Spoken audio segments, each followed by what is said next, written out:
In the most recent Valorant VCT, EDG, the champions, actually won this round because they body blocked Brim's Molly. Brim could be a really annoying character to deal with post-plant because he has so many ways to get you off the spike, but with perfect body blocking like this, the enemy thinks that you're off the spike and don't even check, and that's why EDG stole this round for free. Now, there are a lot of frustrating agents to deal with in Valorant, and that's why in this video, we're gonna go over one counter tip just like this for every single one of them. But of course, the next agent, incredibly powerful, Vyse.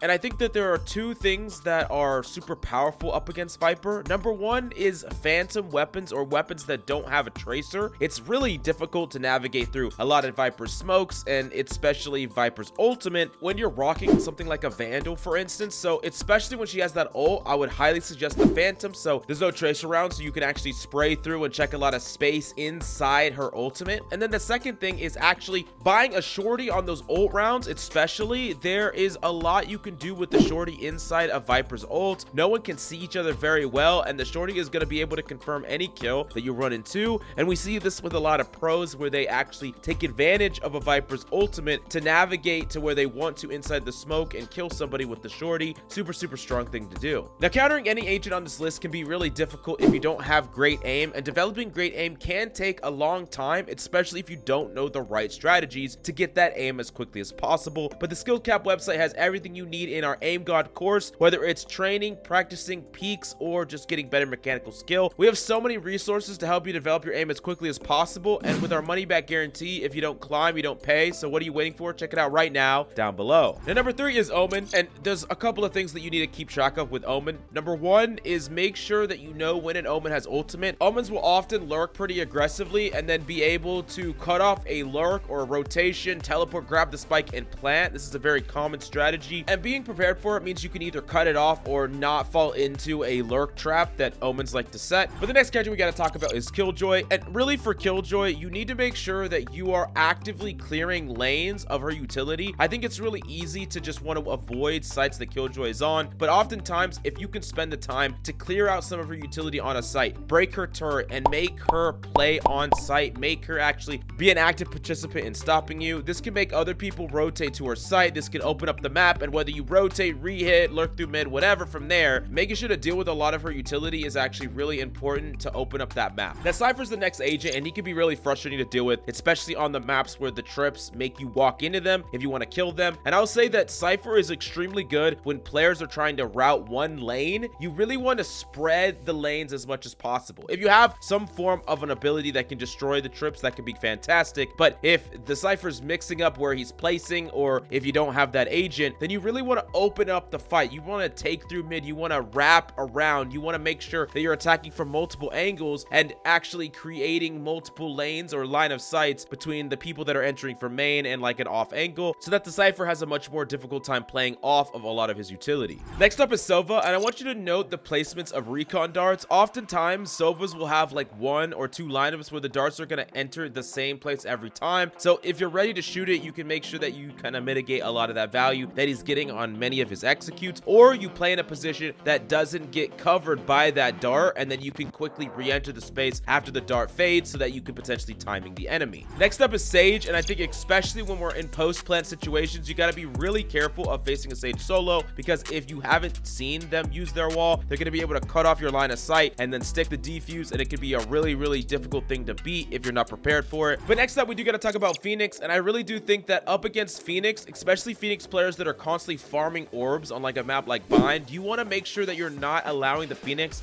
to constantly grab orbs for free. A lot of Phoenixes will spend time defaulting and take space to grab these orbs over and over again and just have way too many ults with not needing that many ult orbs to ult over and over again. So you want to make sure that you're contesting them, you're not allowing him to get those for free, and you're even getting some of those for yourself. The next up, number 9, is Jett. Oftentimes Jett will have the exact same Jett execute onto certain sites, and you can set up a counterplay where you use utility in a place that is specifically designed to shut down Jetts. You see this often with trips that are placed further back because you know like an updrafting Jett will dash past it. And then in general, make sure you're keeping track of the opponent's money. Jetts plus the amount of money for an op means that they are going to be buying ops far more than other characters, so you need to be extra careful of that. Now, number 10 is Reyna, and I think it's really important, especially on pistol round, that you're forcing Reynas to dismiss over devour, because oftentimes if you give Reyna's ones and she wins them, it's going to be really hard to win that round, because Reyna at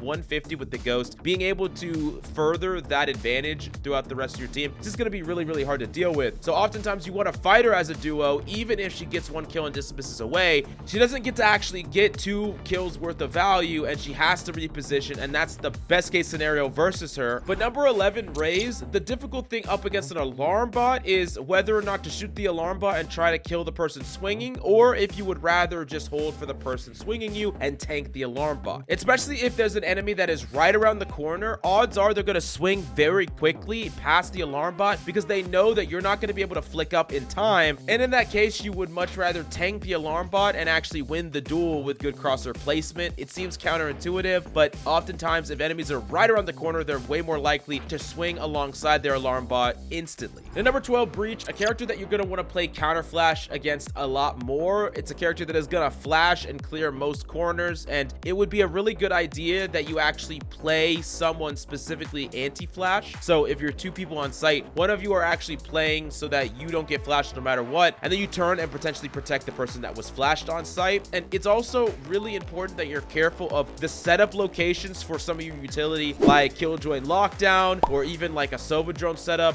Breaches know a lot of the common angles and places that people set up from, and he's going to be able to shut that down pretty easily. So I would say adjust your position slightly relative to that. 13, Skye. There's not a lot about countering Skye, but I would just really say just make sure that you're shooting dogs if you're not in the direct angle or line of sight of that dog to help your team, and just trying to deal with the ultimate as a team as quickly as possible. The ultimate just doesn't get a lot of value if you just all focus fire together very quickly. Number 14 is Yoru, and I think it kind of ties hand in hand with this phrase, fool me once, shame on you, fool me twice, shame on me. If you are getting constantly tricked by the same execute on Yoru, you're not paying enough attention to where he's setting up his executes, exactly where he's teleporting into. Yorus will also have lineups, and they like to do the same ones over and over again. So normally he's going to side execute into a corner with a flash, and if you know where that corner is, you're going to be much more prepared for him when he pops out and tries to make a play. Number 15 is Astra. You need to be really careful of little cracks in the wall. You got to make sure that no opponents are actually hiding there, because it's really easy to have little cracks and crevices that someone could sneak into and make a play out of. On top of that, make sure that you're really careful of combo plays around Astra's suck and potentially nade or other pieces of utility that can be really deadly if you're not paying attention. The number 16, kayo. I would say that this ultimate in particular is one you need to be very diligent about tracking. Even if kayo's like 1 away, for instance, oftentimes people will make entire strategies around kayo ult where they just want to ult and rush in sight and then shut down a sentinel site in particular. So if you know this, you know where the orbs are, you can make a play to aggressively challenge for the orbs, or you have a good idea of where the KO is going to hit if they do have ultimate. So in both cases, you can make really strong predictions, because this ultimate is one that teams like to make entire plays around. Number 17 is Chamber. Chamber is often going to lurk and cut rotations and deny control. So similar to the other sentinels, you need to make sure that you're fighting for more map control than just one space up against Chamber. If you're just trying to fight a main and then deciding to rotate off that once the enemy kind of rotate and shut you down, then a Chamber is going to cut off your rotation. You're going to be completely screwed, and it makes it much more difficult to fight up against other sentinels and Chamber if you don't at least fight for different parts of the map or keep presence in certain parts of the map. The number 18 is Neon. Neon is a character that is going to be extremely aggressive and oftentimes going to do multiple stuns and slides to take site control. If you see a Neon using all their slides and all their utility really aggressively, you want to counteract that by being overly defensive, oftentimes even playing either offsite or pretty close to offsite. So you give yourself some options. If a Neon comes in flying with some flashes behind them and tons of utility, put them in a situation where they don't have all the utility anymore because they wasted it trying to take space and control, and make that Neon look silly when they stun everything around the site, slide out and check one direction, and you're playing offsite and you can just shut them down really easily. In addition to that, make sure that you always keep in mind that Neon can be in a place that you don't quite expect. They can miss timing you if you're too close to them. If you haven't cleared forward space, they can slide up to you and kill you mid ultimate or mid utility use. So be extra careful of that. And then in general, I do think that the Phantom is going to be a little bit easier to use up against Neon than the Vandal. Number 19, Fade. Make sure that you're not playing overly aggressive in defensive locations that a Fade would clear out. A really common one here would be like on A site defense on Ascent. If you're challenging really aggressively, it's too easy for you to get flushed out with a Fade dog. So you want to make sure that you're playing either the corner so that you can actually leave if you do get dogged out and you're not pushed up and going all in on a play that if you get cleared out of here, which a Fade often will, you're just gonna die. Next up, 20 is Harbor, and with Harbor, once again, his ultimate is really strong and important to track. You need to make sure that if you are playing into a Harbor ultimate, you're not playing in an overly compromised position, that if you have to leave the circle, you have to completely leave your one little sliver of cover. You would like to play in a position that gives you multiple areas that you can hide behind the enemy so that you can constantly move and not just die when you have to run out and just the enemy gets to fight you or get you in a forced fight. Number 21 is Gekko. For Gekko, I think a lot of people should try to focus Thrash more together. If you can communicate to just focus fire at the same time, it's really not that difficult to deal with if you have multiple people shooting it, but oftentimes you'll have one person running and one person fighting, and then the person that's fighting will get stunned, the running person will be the hell out of there, the person that got stunned dies, and then you're in a 1v1. So just try to communicate more and be on the same page with your team. Either cover for your person that got stunned with Thrash or try to focus it together more. Number 22 is Deadlock, and I would really say as a team you should focus that barrier. Even if you plan to rotate, don't allow the barrier to persist or any of her utility without rotating off. And if you can actually work through some of her utility, break as much as possible before you rotate off. Even if you decide to rotate back later, it makes it so that they are not as confident in the Deadlock shutting down that site, and they actually have to spread people out more across the site because they aren't going to be able to one side the other side as much. And also on maps that Deadlock are seeing play like Abyss, keep in mind that if you can break through utility fast enough and enter site, you don't need to like disengage or completely rotate off site and go to the other site just because you spent like 5-10 seconds on the front of the site, because the rotation is so far that they're often going to be put in a retake situation anyways. Don't just rotate off site after you broke utility right away expecting enemies to all have rotated. They haven't, and you're just going to run right into them on the other side of the map. Number 23, ISO, a character that can be really difficult to challenge in a 1v1, and he's going to be one that is going to actively seek them. You want to not challenge ISO when he's looking for these ones. So fighting things like window right off the map, actively challenging him in a lot of different situations, or trying to op against an ISO can be really difficult things to do. Oftentimes it's better to fight the strategical battle where you typically fight him with pieces of utility, you chip at him as a team, or you fight him together. And once again, Phantom is going to be a lot easier to kill him with than a Vandal, simply due to the fact that you want to get more bullets out there and you don't want that one precise shot that doesn't even count against him. Number 24, Clove. Oftentimes if you know a Clove has ultimate, you can play to make it so it's really difficult for the Clove to actually shut you down. If you instantly dip and run away right when the Clove pops ult, you can actually keep enough range so that if you continuously run away, the Clove will be in a situation where they just can't fight back. Especially if you know the Clove has ultimate before the round starts, they're gonna play overly aggressive going into the round with the intent to ultimate. And if you know this, you can preserve movement abilities or things like that to create some distance with the Clove, because oftentimes they're trying to make it so that they're not the last one alive. They want to be one of the first ones alive so they can get extra value with their ultimate. So they're trying to be ultra aggressive, and if you know this and you know the ult is coming, they're playing to ult, it's a lot easier for you to make a plan to make it so they don't get any value with it. And then last but certainly not least is Vyse. And for Vyse, I want you to jump peek wall to bait it up. You can actually jump peek the wall and it's gonna force it out and you're not gonna get trapped. This is super important because,